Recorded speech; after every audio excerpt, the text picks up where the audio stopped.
across the street. Everybody take my hand. There's a place with trees, somewhere to play in the sand. Well, I salute you when you hold your gun. I shade my eyes from the burning yellow sun.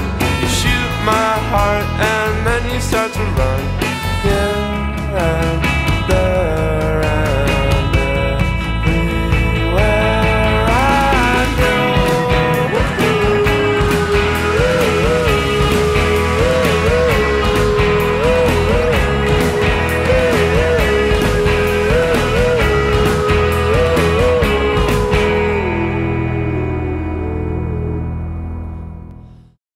I feel like everybody always tries moving away from Vancouver, and it almost would be kind of fun to be contrary and be the one who stays. Music for me here is kind of what I make it at the moment, and I have people that I love playing with, so that's pretty much the only thing that matters at the moment. Alicia and I met through the Georgia Strait, a Musicians Wanted ad. Just said musician looking for like-minded people. Influences Sleater-Kinney and the Pixies, which is at that time what I was into, which is about 9 years ago now. In Vancouver, I have a history here, and I have friends here, and I have family here, and a community here, and I have memories here. I walk down the street and I remember certain amazing things that happened in places, and so I like having that emotional connection to the actual physical buildings and streets in the city. A lot of my musical inspiration comes from here, comes from Vancouver, comes from breathing in the salty sea air. And my friend Ellis and I wrote a song years ago called The Fucking Mountains, and we wrote it because whenever we looked at the mountains we would exclaim, "Oh, the fucking mountains, they're so beautiful." I've always liked East Vancouver because it's like a working neighborhood, regular families, regular people. It's kind of a very real place. If I were somebody who is really in this to try and become famous and really wanted to make an effort at making it big, that's probably when you start to think about moving elsewhere. Montreal is like the Hollywood of Canada. People travel from all over Canada to make the cover of Exclaim magazine in Montreal. I always kind of relate it to mission work. When you do mission work, like my sister always wanted to kind of do mission work, and she always wanted to go elsewhere. Like she wanted to go to South America or Central America and help people out because, you know, they need help. But I think that there's a lot of people here that need your help. And it's the same thing with the scene. There's a lot of great things to do. It just needs people.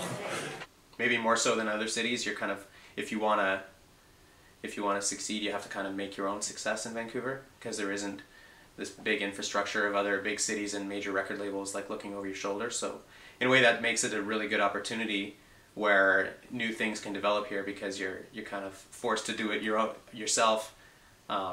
Which is the best way to do it anyways, I think. Vancouver is a really tough city. Vancouver is a very experimental city. Like I think a lot of music that comes out of here is really original and great. For me personally, I really started to miss the shows that happened here. I missed the songs, I missed the people.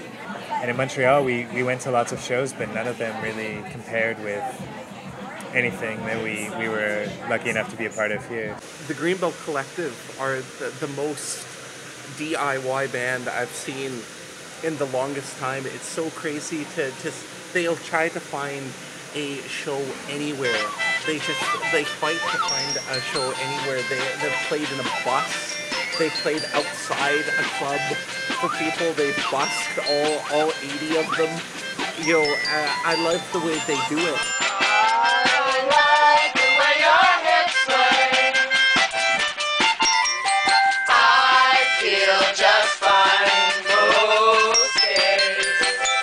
It's much more positive to build your own community and focus on one place and build it yourself. Don't just wait for other people to do the work for you. I think the music community here is extremely accepting of each other and extremely willing to work together to make something happen. There's like so many amazing bands and songwriters here that have like local followings that nobody knows about anywhere else, and so in a way I feel like we're kind of like this like secret hotbed of amazing music. I have a hard time answering the question, what kind of bands do you like? Because most of the bands that I do like and listen to with any regularity are local bands. There's so many bands here that deserve to be bigger than they actually are. And I think a lot of them reluctantly or don't seek any kind of commercial success at all, and they don't care about it, which I think that's personally where I'm coming from. Like we don't really do this for any other reason than just we like playing music. I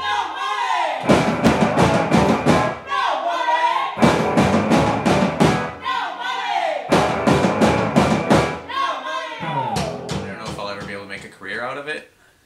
It would be nice to have it be self-sustaining and pay for itself. Like, I don't like the idea of having to work a job to make money and then spend all that money in music. If you work hard at it, I think that you can make a go at music. You can kind of keep your hand in music. And I always worried when I was, if I got older, that I wouldn't be able to do it anymore. It wouldn't support me, but it always has. So it's really nice that in Vancouver, no less, can support a young man with his musical dreams.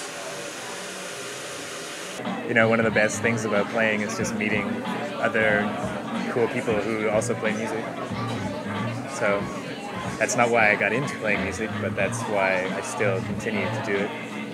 Music. Without music, I think I have no idea. I couldn't even imagine like a world without music.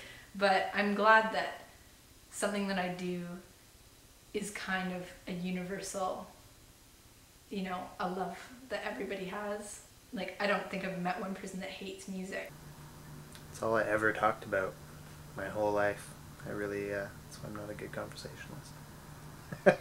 For me, it's just, I have boxes and boxes of tapes at my house. If somebody can appreciate that eventually, then that's great.